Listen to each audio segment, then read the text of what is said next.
So while hanging out with the Immortals one night, we had a major discussion about video games. We always get into like deep discussions about video games, and a lot of people, have an idea of what, video games should have, or what they expect to be in a video game, or what they deem at least worth $70. And some people thought that maybe that could be added in if more games had more demos. If there were more demos out there for people to go ahead and deem a game worth its price. Now, a lot of people have a question of why games don't have demos and why there are reasons these games do not have demos. So I'm going to give you guys from a developer standpoint and from a business standpoint on 3 reasons of why we barely see demos or why games do not have demos. Now, with that, as I said, this is going to be as unbiased as possible, and I know some of you in the comments are going to be asking me to write a script on this. Guess what? Fuck you. Deal with how I speak, or just don't deal with it at all. As I said, I go off the dome when it comes to these things. So with that, we're going to go ahead and give you 3 reasons of why we barely have demos. Okay, so with that, just leave a like, subscribe, go ahead and of course leave a comment and let me know what you guys think about this video, and if you want to see videos like this a lot more. But let's go ahead and get started.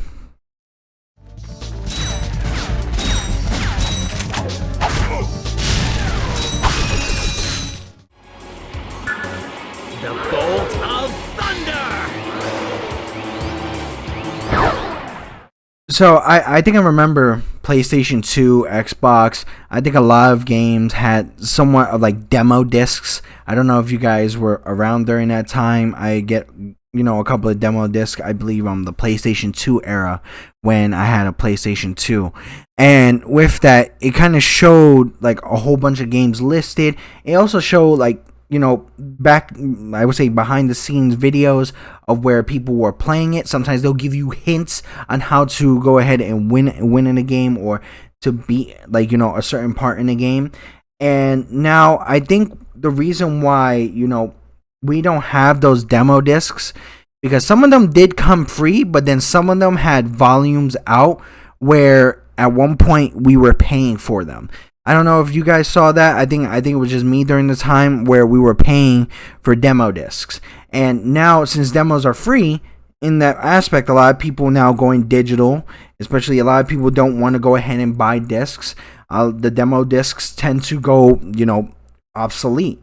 And it's very, very weird when, you start off with that and just have that disc, but then now you could just get it off of the store just for free to try it out.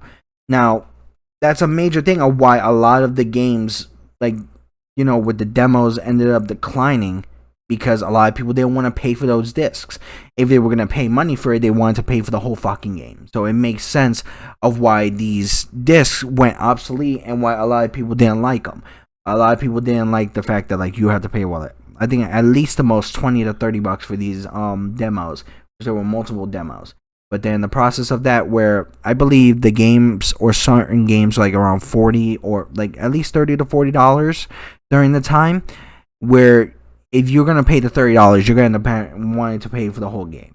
It makes sense of why you would just buy the whole game instead of just those demo discs that just allow you to play for a certain amount of time or for a certain extent of the level. So it just makes no sense of why we need those anymore. It was cool when a lot of restaurants had them, where you order a meal and then you get it for free. I think we should have a lot more of those, where we can actually get them for PlayStation or Xbox, or even for Steam. Or it gets to a point where you get a code and you get a free demo for Steam, but it would make no sense of you getting a code for a free a free demo on Steam when it's already on there on Steam.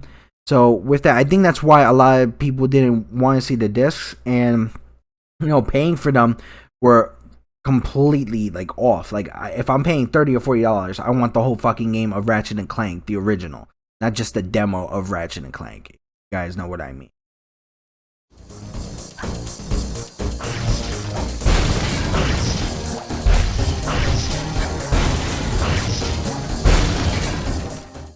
So certain areas, especially when it comes to development, and I speak as a person who has a degree in a area of game development.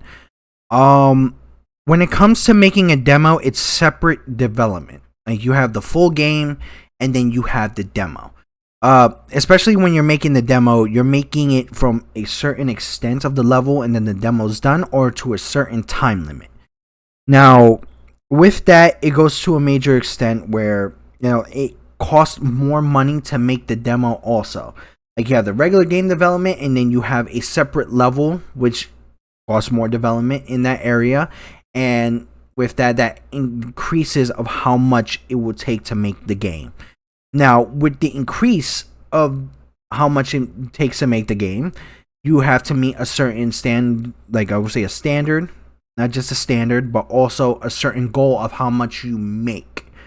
So with this, let's say for instance, Final Fantasy VII, the original one, took $45 million to develop the whole game. Now, let's say we excuse me, let's say we make a demo altogether. It took an extra, let's say 750,000, probably $1 million. Then that is an extra $1 million that they will have to make in sales to get that money back that they use to pay the developers, and then they have to make a lot more to be able to save for future development projects. Now, I know a lot of you are saying, "Oh, you know what? These are big companies. They have a lot of money in doing so. They should be able to do so." And I agree. But there's also a certain extent with a lot of things that people want, especially with the generation changing nowadays. A lot of people want the 4K to 60 FPS, which sometimes it will make development a lot more longer and cost a development a lot more. Some people want, like possibly, in regards to futuristic, I would say like extremely futuristic graphics, which will cost more and have to develop more. Now, with that, with the cost increasing, trying to meet those brackets, they have to sell as much. They have to sell as much than that, and then a little more for the future developments. That's why it's different, because a lot of companies, whether they're AAA or not, they put a lot of money into these developments. Especially where Square Enix right now, I believe it was almost past 100, almost 170, probably 200 million dollars for the brand new Final Fantasy VII. I'm not 100% sure. I'll put in the real number right there. But with that, it is something where they have to make a lot more money in return to do so, and then make more to save for a big company. That's where it's a crazy thing. Now, indies don't really have that issue, simply because on this, a demo for a game or a game character, or from a company that a lot of people don't know, has to be out there to go ahead and show people that this company is worth backing, which a lot of people don't back indie companies for such and such reason. And a lot of people should back a lot more indie companies, for a lot more companies to be, developed into like the gaming industry, and for more games and more items and more choices for you to purchase on.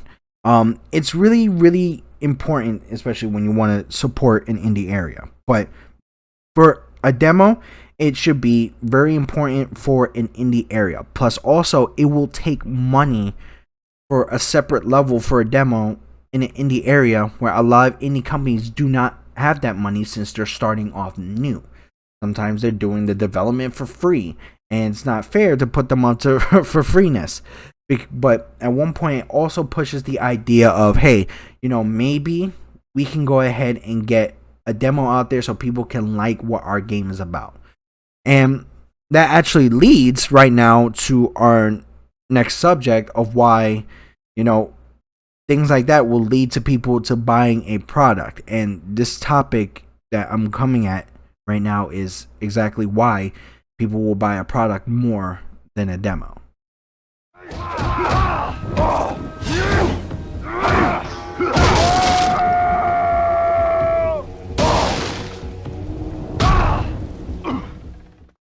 Now, here's my thing about this subject. Alphas and betas are way better than demos because it goes to a point where if you get a demo, certain changes that happen into a game after the demo are not really brought up to, I would say, the community. Excuse me. Where alphas and betas actually do that a lot more. So, I'll give you an example. Let's say if we get an alpha for a first person shooter, and there were certain changes that need to be made, there's certain things that need to be set up. The people that are set up for that closed alpha will go ahead and write down reviews, giving ideas of what the reviews are about. Sometimes that will lead to, like, them having to write a whole paper or write a review during the game. Or now people now do that during Discord channels. And with that, alphas tend to lead to betas, which will go ahead and be better development of the game, which a lot of people can be part of as well. And being part of alphas and betas help develop a game a lot more, where the community is a lot more heard, where a demo is just a plain level, started up with the development. A lot of people can even hate or like a demo regardless. Now, with the alpha and beta, it gives more of an area of change for people to actually add in or have ideas for the full game, where the community can have an input. Now, a lot of people don't like the idea of an input from the community, but that is better communication from the devs and from the people that are actually putting in money towards the game. Now, with a alpha and beta, sometimes they will charge you to come in to that with a closed beta for games like, Modern Warfare. And reason behind that is because a lot of these closed betas, that when you pre-order the game, they give you the option towards that. They also gift you with things such as skins, in-game currency, other characters, or possibly anything specific for that game. With that, to be giving you a thank you for being part of the closed beta, to give them reviews. It is very important that we try to go ahead and make that connection with the developers and the I would say the consumer a lot better, and that is why alphas and betas are created. That's why they're not using demos anymore. So when the alpha and beta happens, the changes that they make doesn't just be the changes of the developer, it's also the changes that the community wants. And now, as I said, a lot of games are charging for either early access or even beta codes. And the reason why, as I said, is because when you purchase that, you do get certain gifts, especially for being part of the beta. Especially if you were doing Overwatch, you get like certain things, like certain skins, or even like, Founders Editions, you get certain, currency and this and that. But it also puts the idea that people who are in the beta also could actually have their input pushed a little bit forward than those that have an open beta. So think about it in this aspect. You paid for the closed beta. You have the idea of, adding something into a game. They'll go ahead and look at your idea a lot. But if you're doing open beta, it will be possibly a different idea. They will look at it, but not as much as the closed beta. Which sounds like in a negative light, but it's also a good selling standpoint. But in the process of that, sometimes the people's ideas in the open betas and the closed betas can be the same. And as I said, it's really good of a marketing standpoint, but as I said, it gives more of a communication bridge from the actual developers and the consumer. And I think a lot more areas need that. So when betas and alphas come out, they get an idea of what they think, a game is good, or what they can add or see in a game in the future, or, for future updates. But yeah, that's exactly why I would prefer alphas and betas over a demo. Thank you guys for watching this video. I recorded these a while ago, and with that, of course, it's completely different now. I like doing these type of videos and there are more coming like your way. But by all means, in the comments, let me know what you guys think. Of course, leave a like on this video, and please subscribe to the channel. It is very helpful to me to be able to go ahead and do these type of videos for you. If you do like these type of themes for these videos, in the comments below, also tell me what type of videos you want to see, like a top 5 favorite comic book character, top 5 favorite video game character, top 5 favorite video games, top 10 best OSTs, or so on and so forth. So please, by all means, definitely subscribe to the EHG community. If we turn your notifications for when we get new streams and new videos set out. Definitely join us on our Facebook group, our Discord channel. Make sure to go ahead and check out our merchandise and then support us on Patreon. But this is Nico from the EHG community. Stay tuned for another video. Remember that there's always something amazing on the horizon.